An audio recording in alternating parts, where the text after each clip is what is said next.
Hello, ninjas. Welcome to the monthly sales meeting. Thank you for joining us today. I have what I think is an exciting topic, and I'm really excited about the idea of what if we could quickly build a business. My name is Peter Parnig. I'll be your guide today. Many of you I've met. I've had the pleasure and honor of being with you in an installation. I've been licensed in 1978. As they say, realtors don't grow old, they just grow listless. And today I don't have any listings, but that's just fine. So what day is it today? It's another day in paradise. Paul Simon has a really great line. These are the days of miracle and wonder. And the question is, what are these days? And you know what we know? This game is played and won one day at a time. So what if today we just said today is a day of miracle and wonder? Sometimes I think it's better to even get it down to hours. This hour, this 20 minutes, hopefully will be 20 minutes of miracle and wonder. So you may not know this. Sarah Blakely, we know she was the founder of Spanx, which you're probably familiar with, but I believe she is still the first American woman who is a self-made billionaire with her business. She's wonderful. She's a philanthropist. She's a public speaker. And I saw this quote the other day, and I think it's both topical and revealing about the real estate business. And she says, your business will expose every unhealed part of you. Your abandonment issues show up when your clients leave. Your scarcity mindset shows up in your pricing. Your control issues show up in your inability to delegate. This is it. Entrepreneurship isn't just a career path. It's an involuntary therapy that forces you to confront who you really are. Now, whether you're starting a business or whether you're in real estate, being in a 100% commission business is incredibly vulnerable and revealing. And I thought this was an appropriate way to start our conversation today. Somebody, actually it was Dennis Giannetti, who distinguished the difference between marketing and relationships. You know, all we talk about in Ninja is relationship creation, nurturing, and building. But I think we confuse the two. So maybe a way to look at this is that marketing creates awareness, but relationships create business. And we know that connection is what creates and nurtures relationships. And most importantly, we know this as well, that flow creates connections. So if you were really to go upstream a little bit, it's flow that creates connections. One way to look at this is that marketing is for property. We need to make people aware of our listings, but relationships are for people. That's a broad generalization, but I think it's useful for the conversation today. So agents often come in to me coaching and say, Peter, I need a marketing campaign. And my answer is, I don't think you need a marketing campaign. I think you need a relationship campaign. So using that as the springboard, one of the things I know is that, well, let me give you the quote and then we'll have the conversation. In Stuart Emery's great part on mastery, in the first paragraph, I think it's the second sentence that we all read at Ninja, he says that for most of us, it begins with technical excellence in a chosen field on our path to mastery. What's interesting is that sometimes I think we think in broad terms about technical excellence. For example, we think, I've got to be good at writing a purchase agreement, or I have to understand the law. But if you've tackled any sport, whether it's pickleball or golf or even yoga, the mastery is in the tiny details.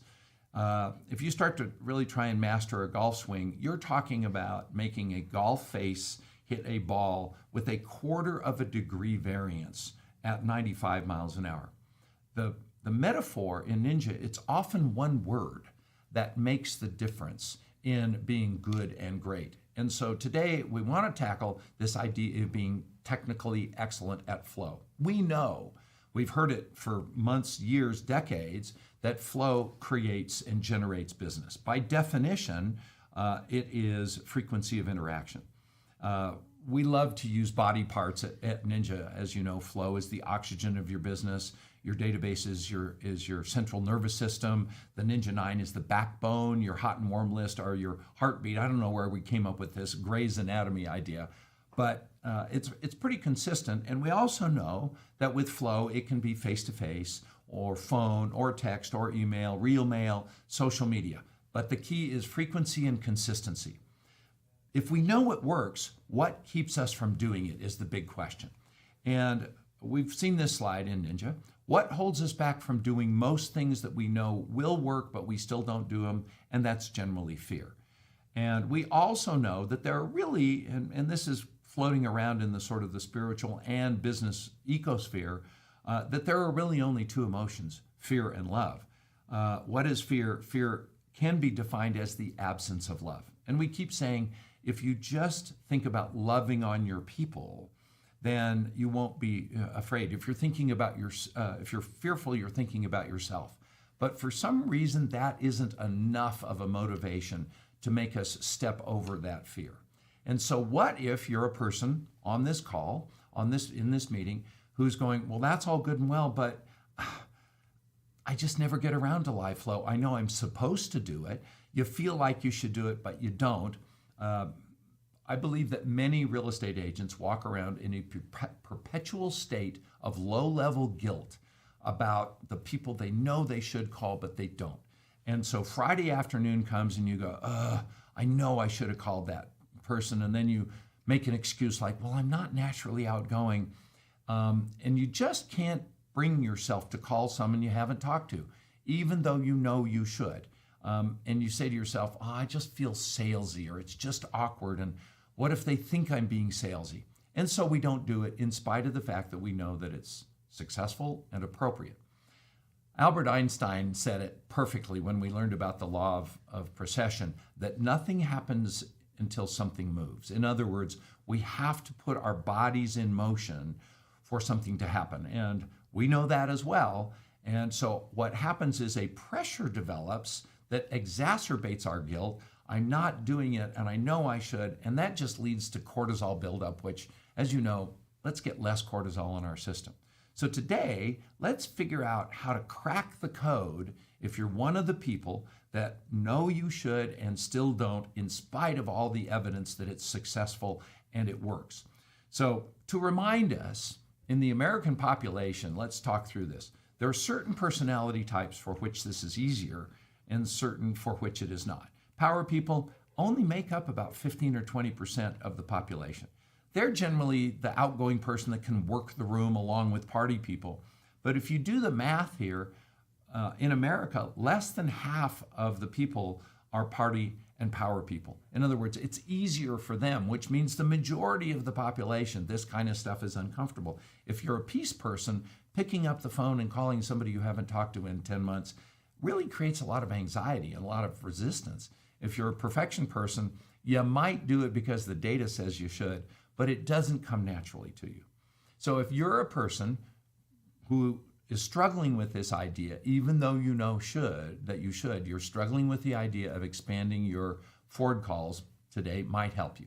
So one of the things we do at Ninja, both to assure us ourselves of our proof of our strategy, we look for proof of concept. In other words, what's working.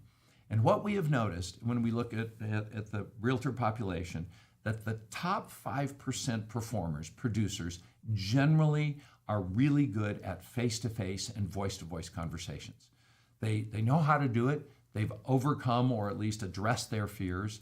And what we know that means is that the other 95% are avoiding live conversations. In other words, they're trying to create and nurture relationships online, etc., but they never get to the forward part. They never get to the connecting live part. So as I was preparing for this, I said, I wonder what AI says about this. So the prompt that I put in, and I put it into chat, was 5 introvert-friendly strategies for nurturing real estate clients. This is what I got back from chat. And it said, I'm going to just call it straight out of chat, which you're going to discover in a second is really straight out of Ninja. But check this out. First, lead with expertise, not small talk. Create a simple follow-up system. This is literally from that prompt, as I said. Number 3, personalize quietly but meaningfully. Number 4, use written communication as your edge. And then number 5, be proactive during quiet moments and checking in when there's nothing urgent. So as I looked at this, I said, wait a second, this is straight out of Ninja. And what is leading with expertise but not small talk? Be the source of information, as we say, so that you create top of mind, and then communicate using Ford, which is relationship, not fluff. Number 2, create a simple follow-up system. How about that? Success habit number 8 and the Ninja Planner. Number 3, personalize quietly but meaningfully. Harvest fun facts. We've been talking about this for years. Number 4, use written communication as your edge. 2 personal notes. Oh, that's pretty straightforward. And then be proactive during quiet moments, checking in when there's nothing urgent. 2 real estate reviews. I thought, isn't that interesting? Ninja, designed and created by Larry Kendall, who, in spite of how you perceive him, he's a peace person. He's introverted. And so, of course, he developed the brilliant system for introverts to nurture clients. And I thought, man, isn't this perfect? If you think about it, in our case, artificial intelligence is really suggesting emotional intelligence, because the beauty of Ninja, it isn't salesy, it's authentic. The number 1 call to action is just be yourself. The most valuable gift you have to offer is yourself, which is really being emotionally intelligent. So how can we do that? What is the awkward call? Let's do some numbers. Let's assume that you have a database. Let's assume, just for the fun of conversation, you have 150 people on your database. You talk to 20 of those people regularly. You're in flow with them both live, you're sending your stuff. But that means that you feel comfortable with those 20, but it's the 130, if you do the math, that we're going to call ghosts. They're people who are on your database, but you have effectively ghosted them by not doing live flow. So what do we do about those people? The gold is in the ghosts. That's where the magic will happen, where the awkward call becomes the golden call. And so how do we learn to make the awkward call not awkwardly? We know that forward calls are great, but if you've been feeling guilty, knowing you should but can't pick up the phone, start with a lower risk beginning. Remember, in Ninja we talk about low risk questions and high risk questions, low risk closes and high risk. Why don't we start with a low risk approach? The goal will always be to end up either face to face or voice to voice. But maybe we can get there in a way that even if you're anxious, you can overcome that. So I want to go through 6 quick ways about how to reach out to somebody before you end up in a forward call. And then if you do and when, how do you do that? And the 6 ways, let's start with texting. I want to go through each of these. Video texting is the next piece. You know, we used to be pretty adamant when we were teaching Ninja that you had to write 2 personal notes. But it is pretty evident that the world responds positively to texting. And we have added to our success habit number 3, which is, of course, to write 2 personal notes a day or consider 10 personal texts. So I would like to say we've sanctioned the text. But there's a step 2 in this now, and it's video texts. It's not new, but I want to show you the nuances for that. Number 3, I want to show you how you can use your CRM and individualized emails to create connection that will then create a response, which will then give you permission to go live. Number 4, of course, how do you use the direct messaging on social? Number 5, I want to make a comment about LinkedIn because I think this is a golden opportunity. And then 6, I want to review Ford in a package. I want to give you an example of what a video text. This happened to me this week. Somebody I have not talked to in about 5 months sent me a really lovely video text, and I registered my emotion to that, and it felt really great. I want to underscore one of the brilliant things that Larry Kendall did when he created Ninja is he gave us permission to be fully authentic. In the sales business, I hear this all the time. Oh, it'll give you an excuse to call somebody or a reason to call somebody. What if we didn't need an excuse other than they just crossed my mind?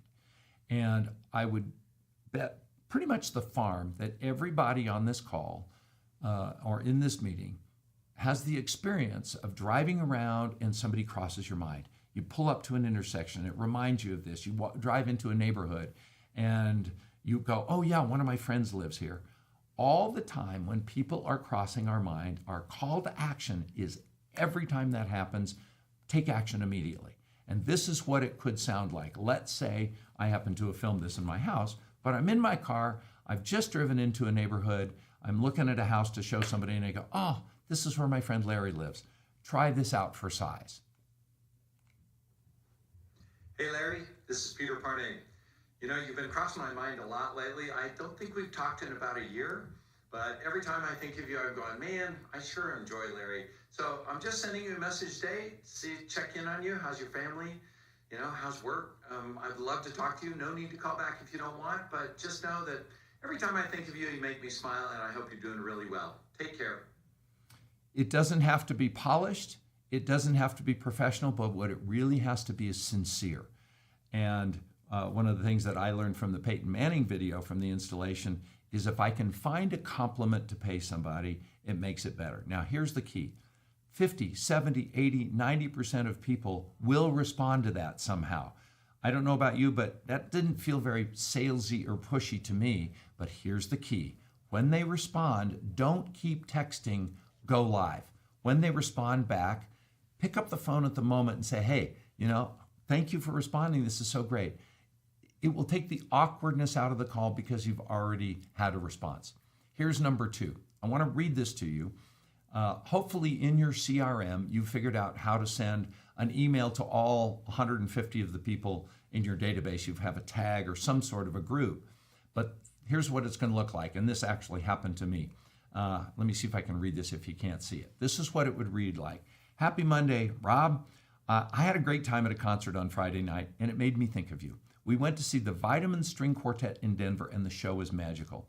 They're the original composers and performers of the music from Bridgerton, and they only play contemporary pop hits from major artists like Coldplay, Taylor Swift, Billie Eilish as a string quartet. It was really spectacular, and they're performing again on Wednesday. I thought if you were looking for a really fun, spontaneous date night out, you might enjoy this immensely. Here's a link for tickets. I hope you all are well. In other words, when you have something that you think somebody might enjoy, send an email to all 150 people with the link. 90 won't respond to it, but 10 or 15 will respond. And when they do, whether it's email, that gives you another opportunity to pick up the phone because you've already had the first interaction digitally, but it gives you an opportunity. Here's a third one. LinkedIn, by definition, is a sanctioned business-to-business opportunity for connection. In other words, there's nothing weird on LinkedIn about connecting with somebody because everybody on LinkedIn is in a business environment. That's what got them there in the first place. So interestingly, another opportunity, make sure to respond offline. If you aren't on LinkedIn, go in, and then you start liking people, but here's what happens, and here's where I think the magic is. If you are on LinkedIn, every one of us has had the opportunity where it says, congratulate Diana Luthi on 19 years at the group. Instead of having the stock answer, just pick up the phone and call Diana and say, I noticed that. Now, the last one, when you do get to talk to somebody, is forward in a package. To remind you, the way we are taught this is to go, hi, how's your family? What's new at work? And we go sequentially through them. But let's say you call somebody that you haven't talked to in a year, and maybe they don't even know you're in real estate. But the forward in a package puts all 4 in one sentence. I had a top producer the other day go, this was one of the best things you've ever shared with. We've been sharing this at Ninja for quite a while, but I want to review it quickly in our last couple of minutes here. The idea here is I'm going to call, it's a good friend of mine. I was in the banking business with my good friend Rob a year ago. I left. I'm in the real estate business, and it's going to sound like this. Ring, Rob. Rob, you may not remember me. My name's Peter Parnig. We used to work together at First Bank. And he goes, oh, yeah, great. Now, here's the key phrase. Rob, catch me up. How's your family? What are you doing at work? Are you still at First Bank? What are you doing for work? What have you been doing for fun? Have you made any big plans for 2026? Why is this magic? Imagine if Rob, or whoever you call, was going through something difficult with their family. If your opening question is, how's your family? That immediately, accidentally could make the phone call awkward and the person kind of fumbles.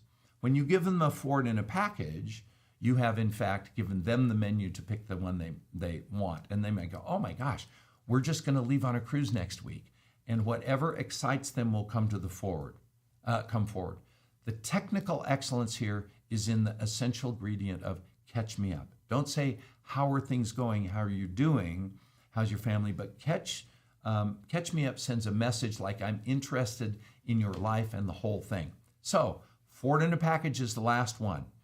So to recap, there are 6 low-risk ways to reach out. And my suggestion is try 1 or 2 of these today. No time like the present.